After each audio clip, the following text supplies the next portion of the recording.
reporting on the games you love by people who love to game. The MMO Reporter Network. Hey everybody, Chris here from MMO Reporter, and I'm here to talk to you about the Razer Ripsaw. This is a brand new USB 3.0 capture card from Razer, and I'm going to take a look at it in a few different ways. First of all, I'm going to see how it works with our consoles for streaming gameplay. I'm also going to take a look at it to how it works with the PC and getting that to see if it takes any load off the computer or anything like that.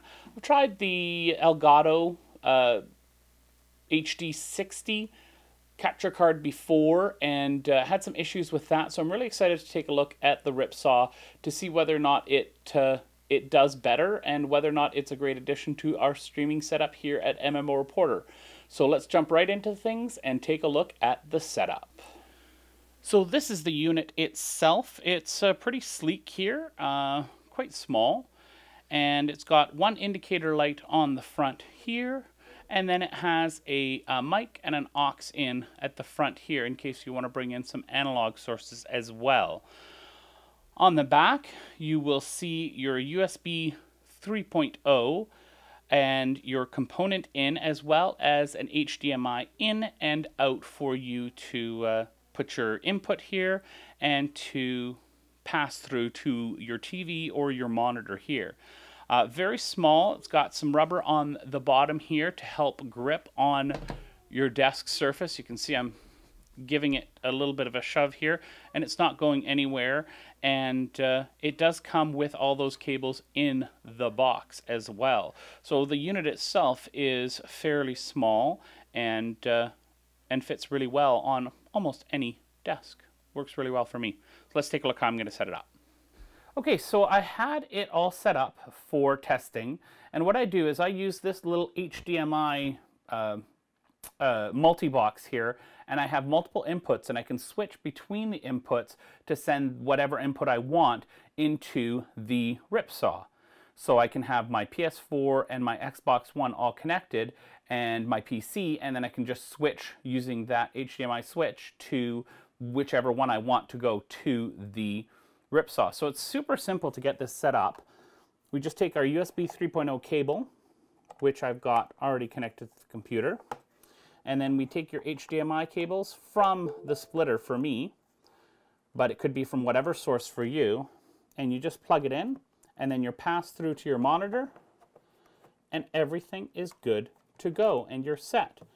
And that's how I have it all set up here, so that I can get my my signal from my consoles, my PC, into the Ripsaw, and you can see the green light at the front there. The little indicator lights tell you if you're ready to go and ready to stream.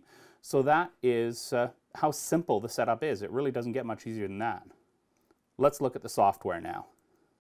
This is the software that I want to show you today when it comes to the Razer Ripsaw. The first of which is this one right here, which is the Synapse software, which is basically the controller for all of the different Razer products. You can see I've got my Naga Chroma here, my Orb Weaver Chroma, and my Razer Ripsaw. This is only the driver control software. It updates the drivers. It does show you sort of some of the different lights on the front here from the Cortex, what it will show you up here, and OBS and XSplit, which are much more limited in the displays that it can do. So that's the first part of it. And then the second part of the software here is the Cortex software, which Razer is starting to try to make it become a hub for you, for your different games. So you can see I've got a bunch of the different games that I've got on here. I've got them favorited. There's a couple things that it can do just from a simply gaming standpoint. Number one, it frees up some resources, so you can set it, for example, when I launch World of Warcraft, it will actually stop some services to free up some memory and some power of my computer so that I can get more frame rate, which is quite useful if you're into that sort of thing and don't want to do it yourself, want to have it be done automatically. The second part, though, is the Gamecaster stuff, which works very much, and it reminds me a lot of the XSplit Gamecaster software as well. It's limited compared to what I'm used to with XSplit and OBS, and the power that I can have with that. But what it does do is if you're more of a casual streamer, then this is a nice way for you to just stream your gameplay. I can't put the overlays that I would like. I can't put have the different functionalities that I would like with different scenes like I do with XSplit, but it does let me do a very basic stuff. You can add your webcam here if you'd like. You can add microphone sound as well. Different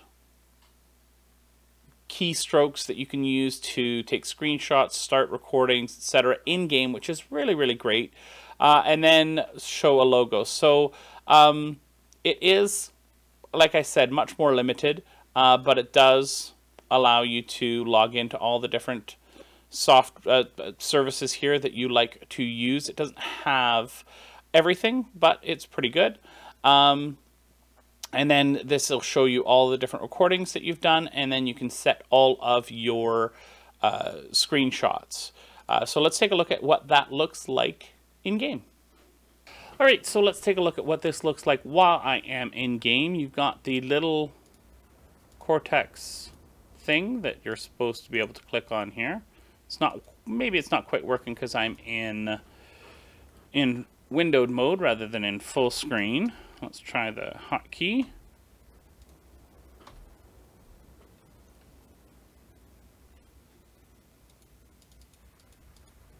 Huh, so that's not working there.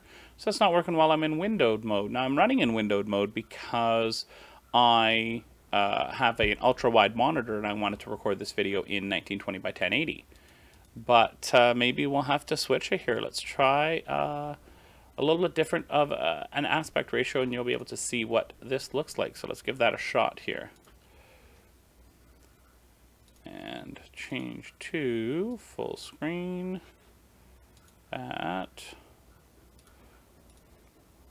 Look at that. Okay. And so you got that resolution there. Okay. And let's see now if it'll let me get into the Razer. It will not. Well, that's interesting.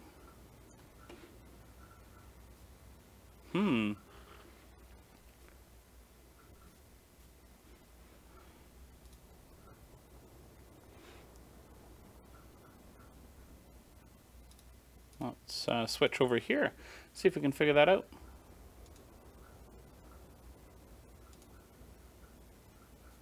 Okay, let's save that. That is saved, and let's go back into World of Warcraft and see if it likes me now. Okay. Now, in my testing, I was able to make this work, and it brings up a little game menu that you can then do stuff in, but that's funny that that didn't work while I was doing that. Okay, let's try this again. We'll disable that. Enable that. See if that makes a difference. It's thinking. Okay. Looks like it's done there. So let's see how this works.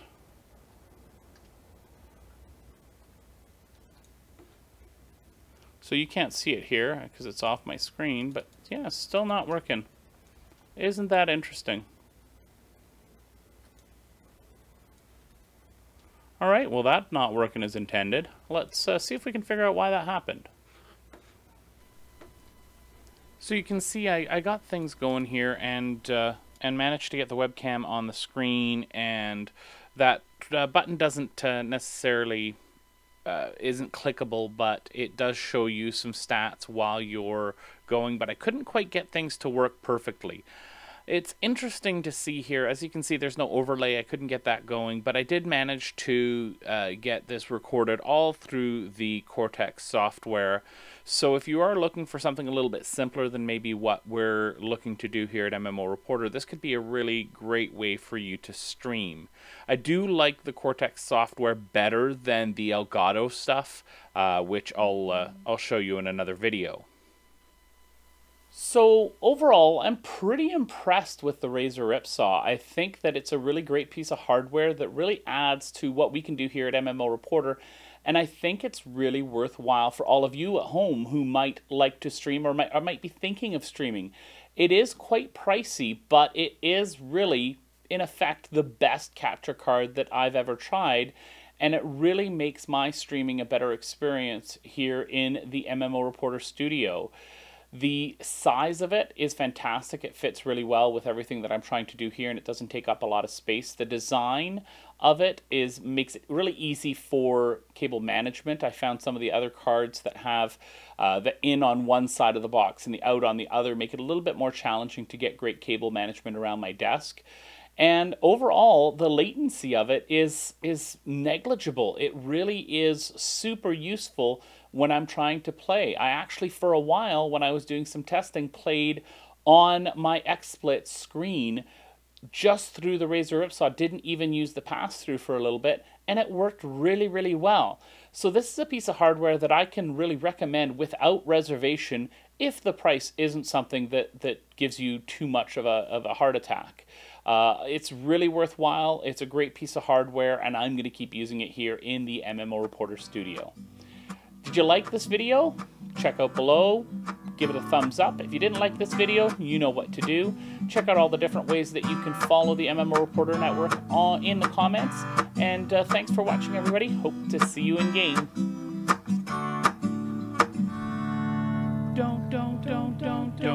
Thanks for watching the video, everybody. Don't forget to check out all the other podcasts at MMOReporter.com or by clicking on any of the links here. And please check out our Patreon campaign at patreon.com/MMOReporter. Thanks, everyone, and see you in game.